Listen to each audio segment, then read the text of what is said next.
अस्सलामुअलैकुम वरहमतुल्लाह। सबसे पहली और बड़ी अपडेट ये है कि आखिरकार इंजीनियर साहब ने कल रात को लाइव सेशन के दौरान मुफ्ती यासिर नदीम अल वाजदी साहब की अभी हाल ही में वायरल वीडियो के हवाले से इनडायरेक्टली बयान दिया। आप तमाम भाइयों को पता होगा कि उस लाइव सेशन के दौरान मुफ्ती साहब ने कैसर अहमद राजा साहब के साथ मिलकर इंजीनियर साहब पर यह इल्ज़ाम लगाया था कि इंजीनियर साहब कादियानियों के सहूलतकार हैं और लोगों को ये तासुर दिया था कि उनको पीछे से अमेरिका फंडिंग करता है। इंजीनियर साहब ने मुफ्ती साहब और कैसर अहमद राजा साहब के इस तरह के इल्जामात को दरखोरे इतना ही न समझा कि इस तरह के गैर संजीदा इल्जामात का जवाब दिया जाए। इसके अलावा आप तमाम भाइयों को ये भी पता होगा कि मुफ्ती साहब ने अपने लाइव सेशन के दौरान अशरफ अली थानवी साहब के कलीमे के हवाले से ये वजाहत पेश की थी कि अशरफ अली थानवी साहब ने ये कलीमा एंडोर्स करने के बाद ये वजाहत दी थी कि वो नाउज़ु बिल्लाह कोई रिसालत का दावा नहीं कर रहे थे। तो इसी पर आखिरकार कल रात को इंजीनियर साहब ने अपना तबसरा बयान किया। मैं चाहता हूं कि आप भी मेरे साथ उनकी ये वीडियो जरूर देखें। क्या मौलाना अशरफ अली थानवी ने अल अमदाद रसाले में उसे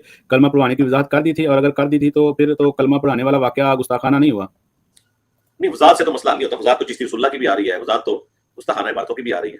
वजाहत नहीं करनी होती है, माफी मांगनी होती है। देखें, गुलाम अहमद कादियानी दज्जाल ने जो कुछ किया वो उसकी वजाहत जब देगा तो वजाहत तो नहीं कबूल की जाएगी, उसे माफी मांगनी होगी अपने कुफर के ऊपर। इसी तरीके से एक शख्स ने अपने नाम के कलमे को एंडोर्स किया, तो जब तक वो माफी नहीं मांगता उसके ऊपर, उस वक्त तक तो मामला रिवर्स नहीं होगा। वजाहत क्या, वजाहत वही दे रहे हैं कि जो आज तक जो बंदियों की औलाद दे रही है, बातिल तावीलात कर रहे हैं।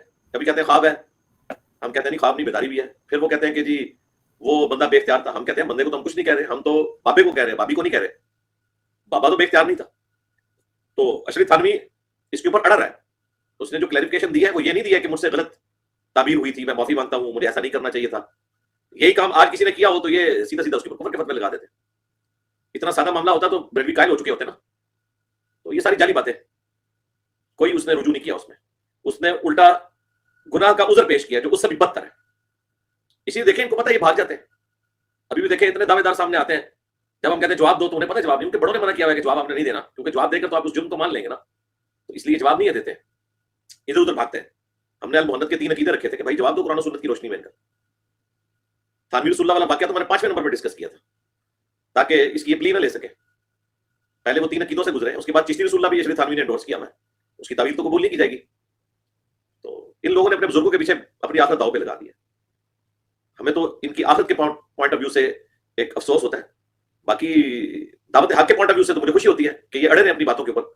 इससे मजीद लोग इनको, इनके बुजुर्गों को छोड़कर खत्म नबूवत सल्लल्लाहु अलैहि वसल्लम के सच्चे प्लेटफॉर्म के साथ, यानी हमारे इस प्लेटफॉर्म के साथ जुड़ जाएंगे, और फिर इंशाअल्लाह ताला वो गुलाम अहमद कादियानी दज्जाल के मानने वालों का मुकाबला कर सकेंगे जब वो डंके की चोट पे चिश्ती रसूलुल्लाह, थानवी रसूलुल्लाह, शिबली रसूलुल्लाह, सादिक रसूलुल्लाह, मुआविया रसूलुल्लाह, ये तमाम चीजों को फ्रॉड कहेंगे इंशाअल्लाह ताला। नेक्स्ट अपडेट ये है कि आखिरकार इंजीनियर साहब ने कैसर अहमद राजा साहब की उस एतराज़ का भी जवाब दिया जो वो अक्सर अपनी वीडियोस में ये करते हैं कि एक तरफ तो इंजीनियर साहब अपने स्टूडेंट्स को ये कहते हैं कि वो डॉक्टर फरहत हाशमी साहिबा की वीडियोस को ना सुने, और दूसरी तरफ उज़मा रूमी जैसी खातून की वीडियोस को अपने प्लेटफॉर्म से शेयर भी करते हैं। कैसर अहमद राजा साहब की इसी एतराज़ का इंजीनियर साहब ने ये जवाब दिया कि उन्होंने उनकी वीडियो को आउट ऑफ कंटेक्स्ट उठाया है। उस वीडियो का असल पस मंजर ये था कि इंजीनियर साहब डॉक्टर इसरार अलैहि रहमा और डॉक्टर फरहत हाशमी साहिबा की तफसीर के लेक्चर्स का कंपैरिजन कर रहे थे। तो उसी कंपैरिजन के दौरान इंजीनियर साहब ने ये कहा था कि अब जबकि डॉक्टर इसरार अलैहि रहमा के लेक्चर्स तफसीर की फॉर्म में अवेलेबल हैं तो उनके स्टूडेंट्स को चाहिए कि वो उनके लेक्चर्स सुने बजाय डॉक्टर फरहत हाशमा साहिबा के लेक्चर्स को सुनने के। क्या आप औरतों के लेक्चर सुनते हैं, सुनने को हराम समझते हैं? अगर ऐसा है तो आपने खुद आसमा रूमी के लेक्चर सुन के कमेंट किया है। औरतों के लेक्चर्स, ऐसे लेक्चर सुनना कि जो नॉलेज आपके पास किसी अल्टरनेटिव सोर्स से अवेलेबल है, तो बिल्कुल नहीं सुनने चाहिए मर्दों को। हाँ, अगर कोई टॉपिक ऐसा है कि उस टॉपिक के ऊपर स्पेसिफिकली किसी एक खास बंदे ने काम किया है तो उसमें लेक्चर्स को सुनना जायज़ है। इसको आप उसके साथ कंपेयर ना करें जो हमने कहा था कि मर्दों को चाहिए कि वो सिर्फ मर्दों की कुरान की तफसीर क्लासेस देखें, और उसमें मैंने बताया था कि डॉक्टर सार साहब ने जिस तरीके से तफसीर बयान कर दी है और उसमें जो हमने वैल्यू एडिशन किया है एक एक आयत और हदीस के रेफरेंसेस के साथ, तो उसके बाद किसी औरत की तफसीर सुनने की जरूरत नहीं है। हाँ, जो नॉलेज है ही औरतों के पास है अगर किसी खास फील्ड के अंदर, तो उसमें अगर कोई औरत का लेक्चर ऑडियो की हद तक सुन लेता है तो ये जायज़ है। ये हमारी मुख्तलिफ औकात की बातें उठाकर उन्हें मिक्स करके तो एक रिजल्ट निकालने की कोशिश करते हैं, बिल्कुल गलत करते हैं, पकड़े जाते हैं, झूठ बोलते हैं। वो दोनों बातें अपनी जगह बिल्कुल दुरुस्त होती हैं।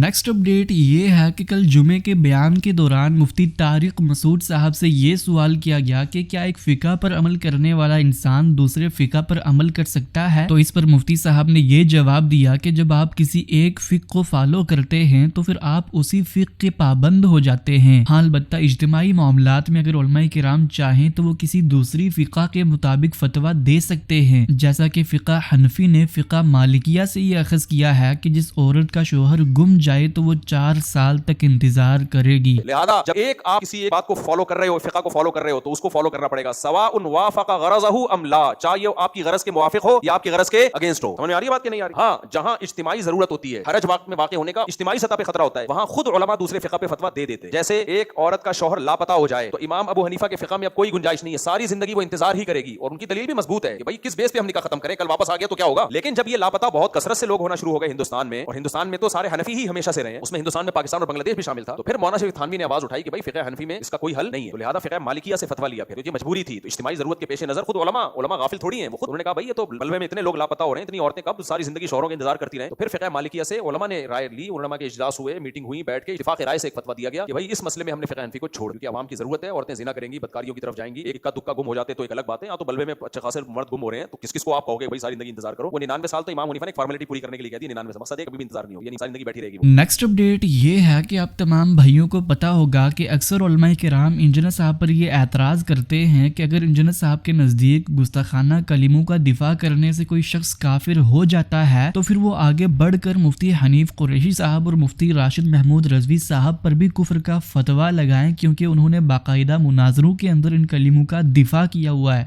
इसमें मैं फकी दे देता हूं कि मुफ्ती हनीफ कुरैशी और मुफ्ती महमूद रिजवी ने बाकायदा इसमें दिफा किया हुआ है, तो आप वीडियो के अंदर के ऊपर कुफ्र का फतवा लगाए चिश्ती रसूलुल्लाह थानवी रसूलुल्लाह के ऊपर जो उन्होंने दिफा किया हुआ है। हाँ जी, अब वो बिल्कुल मैं इस पे जिन 2 मुफ्तियों का आपने जिक्र किया है, उनकी जो लेटेस्ट वीडियोस है ना, उसमें उन्होंने ये कहा है कि किताबें बदल गई हैं और ये कलमाते कुफ्र हैं, हम इसे कुफ्रिया समझते हैं। अब उनकी ये वीडियो है ताजा, वो उनकी ज़माने जहालियत की वीडियो है।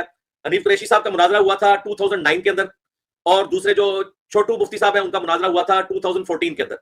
जबकि जो उनकी वीडियोस हैं वो तो हालिया वीडियोस में उन्होंने कहा है कि ये चिश्ती रसूलुल्लाह वाला वाकया कुफ्रिया है, किताबें बदल गई हैं, हम इसे कुफ्र समझते हैं, हम इसका दिफा नहीं करते हैं। बल्कि हनीफ कुरैशी साहब ने तो उवैस रब्बानी साहब की पॉडकास्ट में 2024 में वीडियो में कहा है कि आज अगर मोइनुद्दीन चिश्ती साहब हमारे सामने मौजूद हों और हम उनसे पूछें कि ये आपने चिश्ती रसूलुल्लाह पढ़ाया है, और वो कह देंगे पढ़ाया है, तो हम उन्हें काफिर कहेंगे। ये हनीफ कुरैशी ने वीडियो में कहा है। तो चूंकि वो कह चुके हैं, अब रहा मामला ये कि वो इससे ऐलान बरात कर चुके हैं, इसलिए अब वो जिंदा है। अगर वो बरात के बगैर मरते हैं तो अलग बात थी, अब उन्होंने ऐलान बरात किया है, उल्टा इससे भागे हैं, तो फतवा तो लगता है जाहिर के ऊपर। रहा आज की डेट का मसला, तो आज की डेट में तो वो अपने बुजुर्गों से भागे हैं, अपने बुजुर्गों की किताबों को उन्होंने फ्रॉड कह दिया है। ये हमारी बहुत बड़ी कामयाबी है कि वो काम जो बाकी मकात पे फिक्र के लोग नहीं करवा सके, मैंने बरेलवियों से करवा लिया कि उन्होंने ये मान लिया ये कलमाते कुफ्र है, इनकी तावील भी नहीं की जाएगी कबूल, और उल्टा उन्होंने कहा किताबें ही बदल गई हैं, तो ये हमने मनवा लिया अल्लाह के फजल से। हम इतना ही कर सकते थे, अल्लाह का शुक्र है, हमारी निजात के लिए इतना ही काफी है कि हमने बरेलवियों के बड़े मुफ्तियों से ये बात मनवा ली है। रहा उनका पुराना मामला, उनका और अल्लाह का मामला है, ठीक है, हम लेटेस्ट के ऊपर बात करेंगे। ये थी आज की सारी अपडेट्स। मिलते हैं इसी तरह की नई अपडेट्स के साथ, तब तक के लिए अल्लाह हाफिज, अस्सलामु अलैकुम व रहमतुल्लाह।